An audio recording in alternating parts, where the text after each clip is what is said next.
बिस्मिल्लाहिर्रहमानिर्रहीम अस्सलामु अलैकुम वरहमतुल्लाहि वबरकातुहू। आज हम बना रहे हैं ऑरेंज मूस।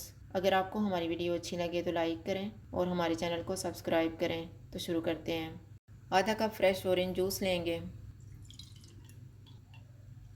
इसमें थोड़ा सा ऑरेंज फूड कलर डालेंगे। 1 टेबल स्पून चीनी डालेंगे। चूल्हे को लो टू मीडियम रखेंगे और इसको 3 से 4 मिनट तक पकाएंगे। मैंने इसको 4 मिनट तक पकाया है। अब हम चूल्हा बंद कर देते हैं और इसको ठंडा होने के लिए रख देते हैं।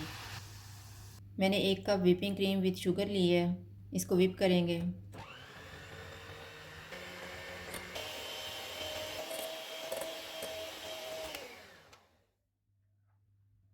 तैयार किया हुआ ऑरेंज सॉस डालेंगे। 1 कप ऑरेंज पल्प डालेंगे और मिक्स कर लेंगे।